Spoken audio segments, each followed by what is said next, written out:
اور یہ کہ ہم میں سے کچھ مسلم یعنی اللہ کے اطاعت گزار ہیں اور کچھ حق سے منحرف، یعنی اخلاقی حیثیت سے بھی ہم ہیں اچھے اور برے، دونوں طرح کے جن ہم لوگوں میں پائے جاتے ہیں، اور اعتقادات میں بھی ہمارا کوئی ایک مذہب نہیں ہے بلکہ ہم مختلف گروہوں میں منقسم ہیں۔ یہ بات کہہ کر یہ ایمان لانے والے جن اپنی قوم کے جنوں کو یہ سمجھانا چاہتے ہیں کہ ہم راہ راست معلوم کرنے کے یقیناً محتاج ہیں، اس سے ہم بے نیاز نہیں ہو سکتے۔ مطلب یہ کہ ہمارے اسی خیال نے ہمیں نجات کی راہ دکھائی۔ ہم چونکہ اللہ سے بے خوف نہ تھے اور ہمیں یقین تھا کہ اگر ہم نے اس کی نافرمانی کی تو اس کی گرفت سے کسی طرح بچ نہ سکیں گے، اس لیے جب وہ کلام ہم نے سنا جو اللہ تعالیٰ کی طرف سے راہ راست بتانے آیا تھا تو ہم یہ جرأت نہ کر سکے کہ حق معلوم ہو جانے کے بعد بھی انہی عقائد پر جمے رہتے جو ہمارے نادان لوگوں نے ہم میں پھیلا رکھے تھے۔ حق تلفی سے مراد یہ ہے کہ اپنی نیکی پر وہ جتنے اجر کا مستحق ہو اس سے کم دیا جائے، اور ظلم یہ ہے کہ اس سے نیکی کا کوئی اجر نہ دیا جائے، اور جو قصور اس سے سرزد ہوں ان کی زیادہ سزا دے ڈالی جائے، یا بلا قصور ہی کسی کو عذاب دے دیا جائے۔ کسی ایمان لانے والے کے لیے اللہ تعالیٰ کے ہاں اس قسم کی کسی بے انصافی کا خوف نہیں ہے۔ سوال یہ کیا جا سکتا ہے کہ قرآن کی روح سے جن تو خود آتشی مخلوق ہیں، پھر جہنم کی آگ سے ان کو کیا تکلیف ہو سکتی ہے؟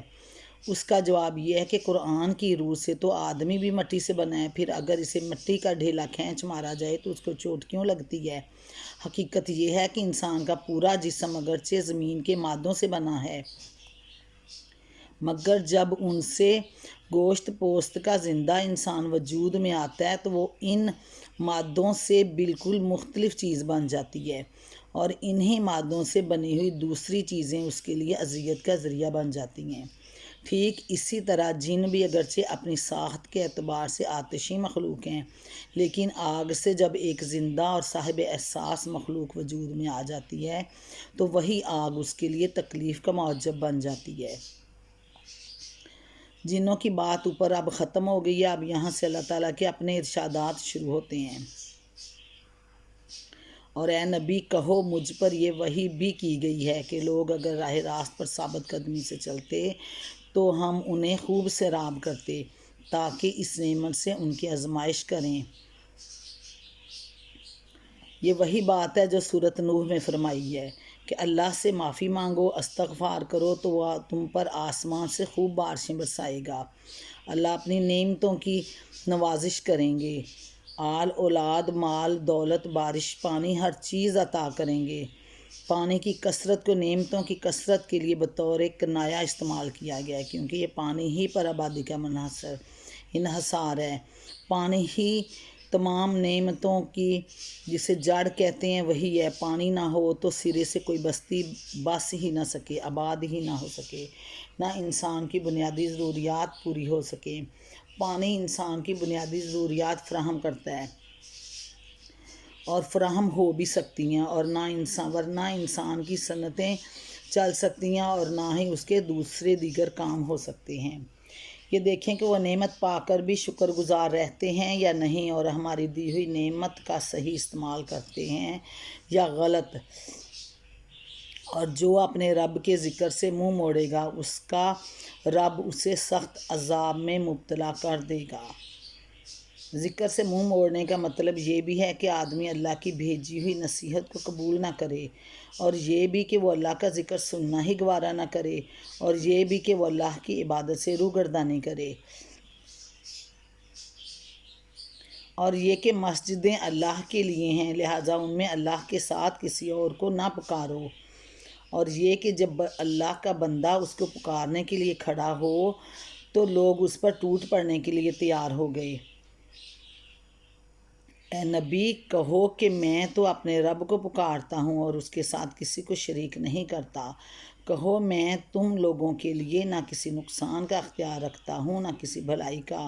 کہو مجھے اللہ کی گرفت سے کوئی نہیں بچا سکتا، اور نہ میں اس کے دامن کے سوا کوئی جائے پناہ پا سکتا ہوں۔ میرا کام اس کی سوا کچھ نہیں کہ اللہ کی بات اور اس کے پیغامات پہنچا دوں۔ اب جو بھی اللہ اور اس کے رسول کی بات نہ مانے گا اس کے لیے جہنم کی آگ ہے اور ایسے لوگ اس میں ہمیشہ رہیں گے۔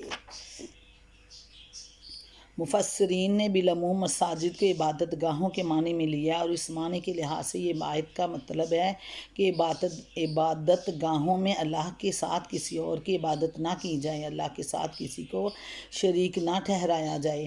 حضرت حسن بصری رحمۃ اللہ کہتے ہیں کہ زمین پوری کی پوری عبادت گاہ ہے، اور یہ آیت کا منشا یہ ہے کہ خدا کی زمین پر کہیں بھی شرک نہ کیا جائے۔ ان کا استدلال نبی اکرم صلی اللہ علیہ وآلہ وسلم کی اس ارشاد سے ہے، میرے لیے پوری زمین عبادت کی جگہ اور طہارت حاصل کرنے کا ذریعہ بنائی گئی ہے۔ حضرت سعید بن جبیر رضی اللہ تعالیٰ عنہ نے مساجد سے مراد وہ اعضاء لیے ہیں جن پر آدمی سجدہ کرتا ہے، یعنی ہاتھ، گھٹنے، قدم اور پیشانی۔ اس تفسیر کی روح سے آیت کا مطلب یہ ہے کہ یہ اعضاء اللہ کے بنائے ہوئے ہیں، ان پر اللہ کے سوا کسی اور کے لیے سجدہ نہ کیا جائے۔ اللہ کے بندے سے مراد یہاں حضرت محمد صلی اللہ علیہ وآلہ وسلم ہیں۔ یعنی خدا کو پکارنا تو کوئی قابل اعتراض کام نہیں جن پر لوگوں کو اس قدر غصہ آئے۔ البتہ میری بات اگر ہے تو یہ کہ کوئی شخص خدا کے ساتھ، اللہ کے ساتھ کسی اور کو اس کی خدائی میں شریک نہ ٹھہرائے، اور یہ کام میں نہیں کرتا بلکہ وہ لوگ کرتے ہیں جو اللہ کا نام سن کر مجھ پر ٹوٹے پڑتے ہیں۔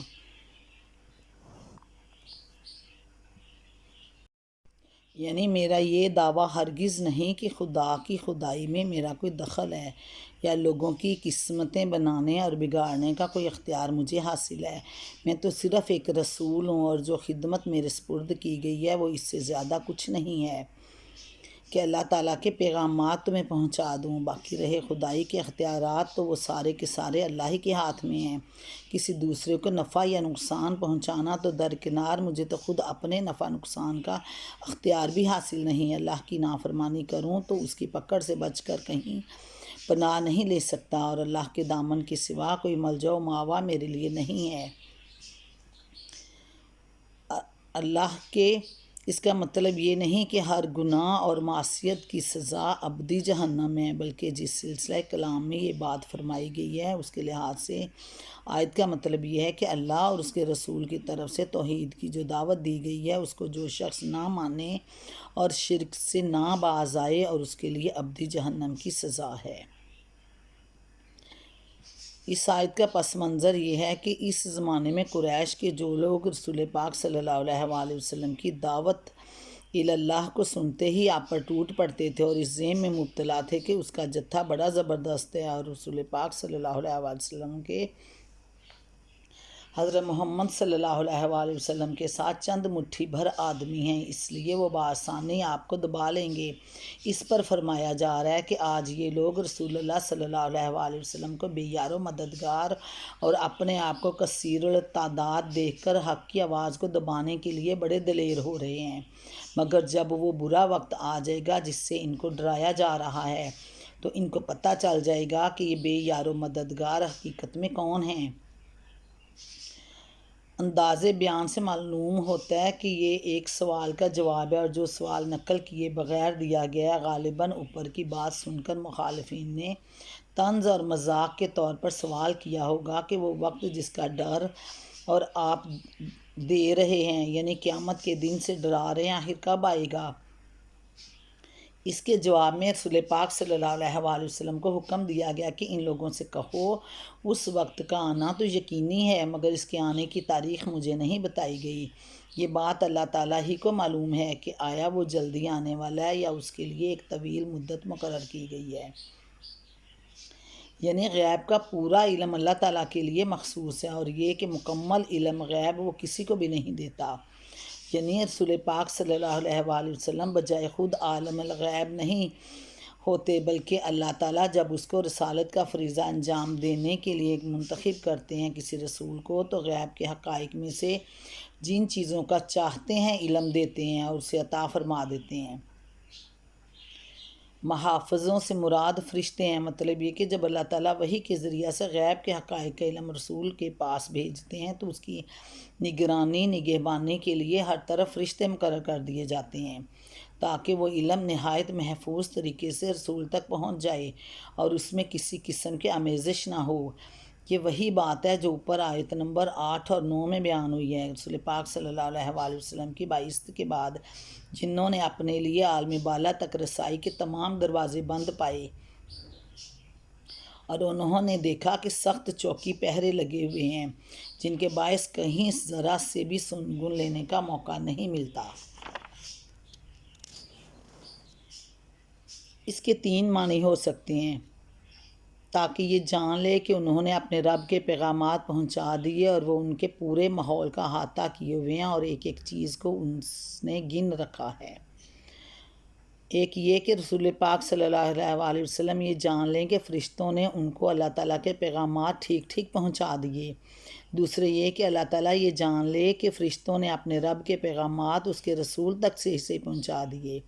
تیسرے یہ کہ اللہ تعالیٰ یہ جان لے کہ رسولوں نے اس کے بندوں تک اپنے رب کے پیغامات ٹھیک ٹھیک پہنچا دیے۔ یعنی اللہ کے پیغامات پہلے فرشتہ رسول تک ٹھیک ٹھیک پہنچا چکا ہے، پھر رسول اپنے اللہ تعالیٰ کے تمام دیے گئے پیغامات کو اس کے بندوں تک ٹھیک ٹھیک پہنچا دیے ہیں۔ آیت کے الفاظ ان تینوں معنی پر حاوی ہیں اور بعید نہیں کہ تینوں ہی مراد ہوں۔ اس کے علاوہ یہ آیت 2 مزید باتوں پر بھی دلالت کرتی ہے۔ پہلی بات یہ کہ رسول کو علم غیب عطا کیا جاتا ہے جو فریضہ رسالت کی انجام دہی کے لیے اس کو دینا ضروری ہوتا ہے۔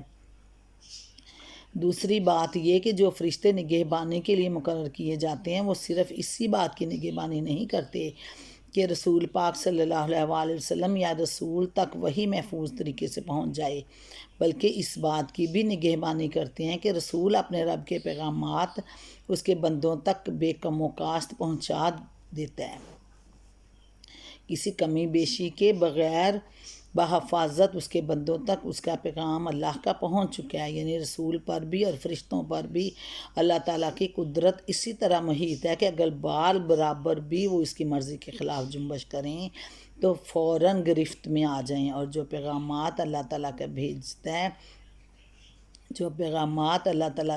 ہے ان کا حرف بحرف گنا جاتا ہے، شمار کیا جاتا ہے۔ رسولوں اور فرشتوں کی یہ مجال نہیں کہ ان میں ایک حرف کی بھی کمی بیشی کر سکیں، اس نے ایک ایک چیز کو گن رکھا ہے۔